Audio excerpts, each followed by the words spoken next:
S&P 500, 지금 투자하면 정말 망한다는 충격적인 경고 들어보셨습니까? 많은 분들이 S&P 500을 그 어떤 투자처보다 안정적이고 확실한 수익을 가져다주는 국민연금과 같은 존재로 여기고 있습니다. 매일같이 수많은 매체에서는 S&P 500의 견고함을 칭송하며 장기적인 관점에서 꾸준히 매수하기만 하면 부를 쌓을 수 있다고 강조합니다. 실제로 지난 수십 년간 S&P 500은 수많은 위기 속에서도 결국 우상향하며 이러한 믿음에 힘을 실어주었습니다. 경제 위기가 닥쳐도 금리가 요동쳐도 인플레이션의 그림자가 드리워도 S&P 500만큼은 굳건히 제자리를 지켜줄 것이라는 암묵적인 신뢰가 투자자들 사이에서 널리 퍼져 있는 것이 현실입니다.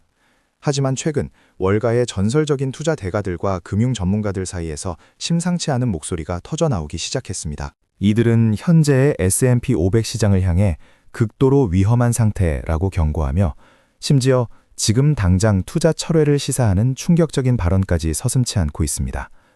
과연 이들은 왜 모두가 안전하다고 확신하는 S&P 500에 대해 이토록 비관적인 전망을 내놓는 것일까요? 단순히 일시적인 우려를 표하는 것일까요? 아니면 우리가 알지 못하는 불편한 진실이라도 숨어 있는 것일까요? 이번 영상에서는 S&P 500을 둘러싼 이러한 통념을 뒤엎는 투자 대가들의 심층적인 경고를 파헤쳐보고자 합니다. 대중의 맹목적인 믿음과는 달리 지금 이 시점에서 우리가 반드시 알아야 할 진짜 위험 신호들을 분석하고 나아가 현명한 투자 방향을 모색하는 데 필요한 비판적인 통찰력을 제시해 드릴 것입니다. 과연 우리는 모두가 안전하다고 말하는 S&P 500에 언제까지 기댈 수 있을까요? 지금부터 그 숨겨진 이야기를 시작합니다. 많은 분들이 S&P 500을 안전자산의 대명사이자 믿고 투자할 수 있는 국민연금처럼 여기는 건 당연한 일입니다. 지난 수십 년간 S&P 500은 꾸준히 우상향하며 인플레이션을 뛰어넘는 견고한 수익률을 투자자들에게 안겨줬으니까요. 특히 미국 경제의 혁신성과 탄탄한 기업 생태계를 기반으로 끊임없이 새로운 성장 동력을 찾아내며 세계 경제의 심장 역할을 해왔습니다. 애플, 마이크로소프트, 아마존 같은 거대 기업들이 이 지수를 이끌었고 설령 특정 기업이 부진해도 다른 혁신 기업들이 그 자리를 메우며 지수 전체의 안정적인 성장을 유지해왔습니다. 투자의 귀재의 워렌 버핏조차 일반 투자자들에게는 개별 주식보다는 S&P 500 인덱스 펀드 투자를 권유할 정도였으니 그 신뢰의 깊이는 이로 말할 수 없죠. 마치 어떤 날씨에도 굳건히 제 역할을 하는 든든한 등대와 같다고 할까요? 그래서 우리는 S&P 500을 그저 투자 상품이 아닌 미래를 위한 확실한 저축처럼 여기게 된 겁니다. 하지만 지금 시장의 낙관론은 과거의 믿음을 넘어선 맹신에 가까워 보입니다. 마치 뜨거운 여름 햇살 아래 아이스크림이 녹듯 이번에는 다를 거야 라는 막연한 기대감과 함께 나만 소외될까 하는 FOMO, 즉 초조한 마음이 시장을 지배하고 있어요. 인공지능 혁명, 메타버스, 전기차 등 새로운 기술 트렌드가 끊임없이 등장하면서 많은 투자자들은 지금이야말로 놓칠 수 없는 기회라고 생각하죠. 마치 모두가 특정 브랜드의 신제품을 사기 위해 밤새 줄을 서는 것처럼 좋은 기업이라면 얼마든지 비싼 가격에 사들여도 괜찮다는 심리라 만연해 있는 겁니다.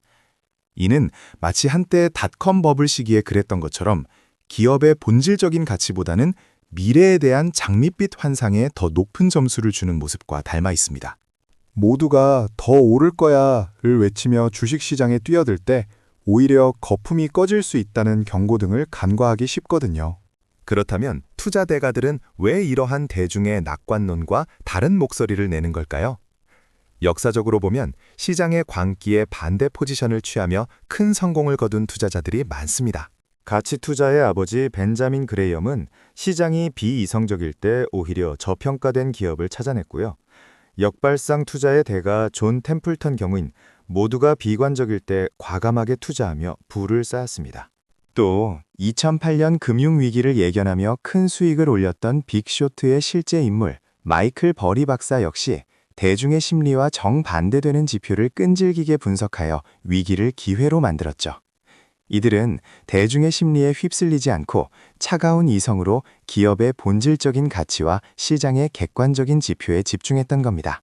현재 이들 투자 대가들이 S&P 500 시장에서 감지하는 이상 징후들은 크게 몇 가지로 요약될 수 있습니다. 먼저 과도하게 높은 밸류에이션이 문제입니다. 마치 같은 물건이라도 너무 비싼 값에 팔리는 시장처럼 현재 S&P 500 내 많은 기업들의 주가가 미래 이익을 지나치게 선반영하고 있다는 지적이죠.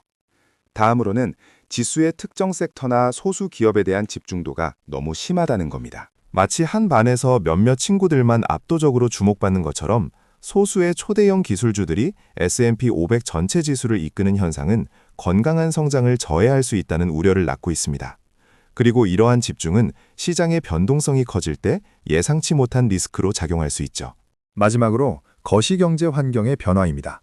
고금리 기조의 장기화, 예상보다 더딘 인플레이션 하락, 지정학적 리스크 등 외부 변수들이 기업 이익 성장과 주식시장에 부담을 줄 수 있다는 경고입니다. 이러한 복합적인 요인들이 모여 모두가 안전이라고 외치는 S&P 500에 대해 위험 신호를 보내고 있는 이유가 되는 겁니다. 그렇다면 이처럼 투자 대가들이 지금 S&P 500 투자를 멈춰야 한다고 강하게 경고하는 진짜 이유들은 과연 무엇일까요? 첫 번째 이유는 바로 S&P 500의 비정상적인 고평가, 즉 밸류에이션 리스크 때문입니다. 지금 S&P 500의 주요 밸류에이션 지표들을 살펴보면요. 주가 수익 비율, 즉 PER이 역사적 평균치를 한참 웃돌고 있습니다. 예를 들어 팩트셋 데이터에 따르면 S&P 500의 12개월 선행 PER은 최근 20배를 넘어서는 수준인데요. 이는 지난 5년 평균인 19.1배, 그리고 10년 평균인 17.7배를 훨씬 상회하는 수치입니다. 이뿐만이 아닙니다. 노벨 경제학상 수상자인 로버트 실러 교수가 개발한 KPE 지수를 보면 상황은 더욱 명확해집니다.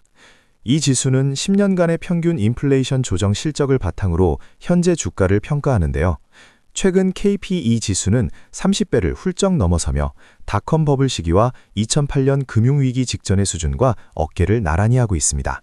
물론 역사적으로 케이프 지수가 높다고 해서 바로 시장이 붕괴하는 것은 아닙니다.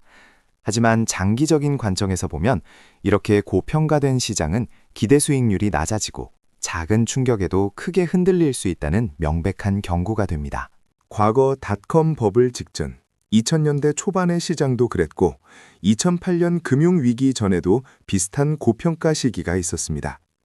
당시에도 이번에는 다르다는 낙관론이 팽배했지만 결국 시장은 혹독한 조정을 겪어야 했죠.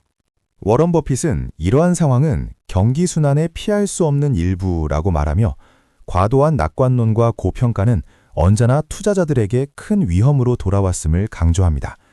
두 번째로 S&P 500 지수의 심화된 집중도와 이로 인한 분산 효과 상실입니다. S&P 500개는 500개의 미국 대표 기업으로 구성되어 있다고 해서 흔히 잘 분산된 포트폴리오라고 생각하기 쉽습니다.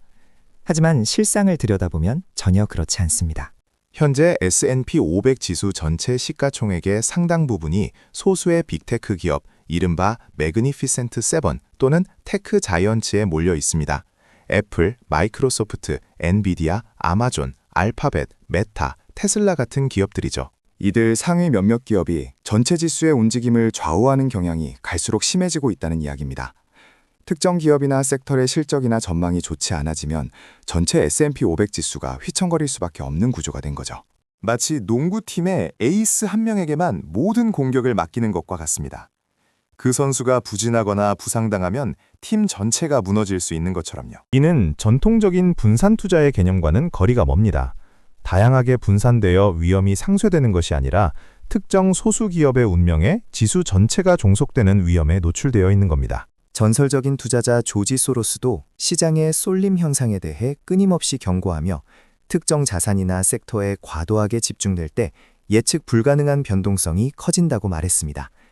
마지막 세 번째 이유는 바로 예측 불가능한 거시경제 환경의 변화입니다. 현재 우리는 팬데믹 이후 경험해보지 못한 고금리 시대에 살고 있습니다. 미국 연방준비제도 페드는 인플레이션을 잡기 위해 금리를 가파르게 올렸고 그 금리 인하 시기는 여전히 불투명합니다. 고금리가 장기화된다는 것은 기업들이 돈을 빌리기 어려워지고 대출 이자 부담이 커진다는 의미입니다. 이는 기업의 투자와 성장을 위축시키고 결국 실적 악화로 이어질 수 있습니다. 또한 소비자들이 느끼는 부담도 커져 소비 심리가 위축될 수 있고요. 설상가상으로 인플레이션 압력은 예상보다 더디게 완화되고 있습니다. 기업들은 인건비나 원자재 가격 상승이라는 이중고에 시달리며 마진 압박을 받게 됩니다. 지정학적 리스크 또한 무시할 수 없는 변수입니다. 우크라이나 전쟁, 중동 분쟁, 미중 갈등 등 글로벌 지정학적 불확실성은 언제든 원자재 가격을 급등시키고 공급망에 혼란을 주며 기업 실적과 시장 심리에 부정적인 영향을 미칠 수 있습니다. 이러한 복합적인 거시경제 환경은 과거 저금리 시대의 폭발적인 성장과는 사뭇 다른 양상을 보이고 있습니다. 앙드레 코스톨라니 같은 대가들은 항상 돈의 흐름과 금리를 가장 중요한 투자 지표로 삼았습니다. 그들은 고금리 환경에서는 성장주의 매력이 떨어지고 경기 방어주나 안정적인 현금 흐름을 창출하는 기업에 주목하거나 혹은 현금 비중을 크게 늘려 시장의 불확실성에 대비하는 전략을 취했습니다. 이처럼 투자 대가들은 단순히 S&P 500 지수가 과거에 잘 나갔다는 이유만으로 현재의 위험을 간과하지 않습니다. 그들은 밸류에이션, 지수 구성의 본질, 그리고 거시경제의 큰 흐름을 꿰뚫어보며 지금이 과거와는 다른 새로운 투자 패러다임을 요구하는 시기임을 경고하는 것입니다. 이러한 경고는 단순히 S&P 500에 투자하지 말라는 의미가 아닙니다.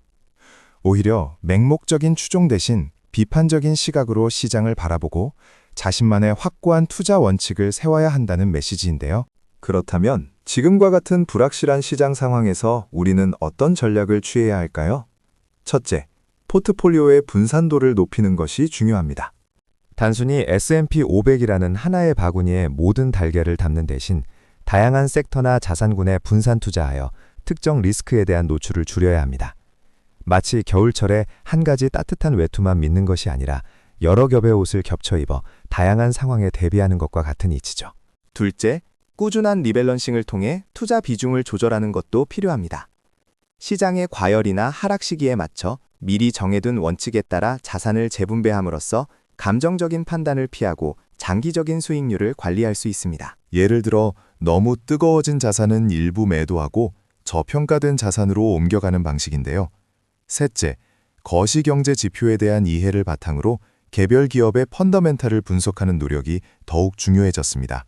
S&P 500 지수 전체가 아닌 옥석 가리기를 통해 진정으로 성장할 기업을 선별하는 안목이 요구되는 시기인데요. 마치 열매를 맺지 못하는 나무가 아니라 어떤 토양에서도 잘 자랄 수 있는 튼튼한 뿌리를 가진 나무를 찾아내는 것과 같습니다.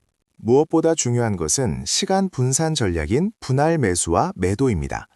시장의 등락에 일희일비하기보다는 일정한 주기로 꾸준히 투자하여 평균 매입 단가를 관리하고 리스크를 최소화하는 지혜가 필요합니다. 이는 마치 요리할 때 한 번에 모든 재료를 넣기보다 적절한 타이밍에 맞춰 순차적으로 재료를 투입하는 것과 비슷한데요. 결국 S&P 500이냐 아니냐의 문제가 아니라 내가 왜 이 자산에 투자하는가라는 근본적인 질문에 대한 답을 찾는 것이 중요합니다. 시장의 소음에 휘둘리지 않고 자신만의 투자 철학을 정립하며 꾸준히 학습하는 투자자만이 불확실한 시대 속에서도 진정한 기회를 찾을 수 있을 겁니다.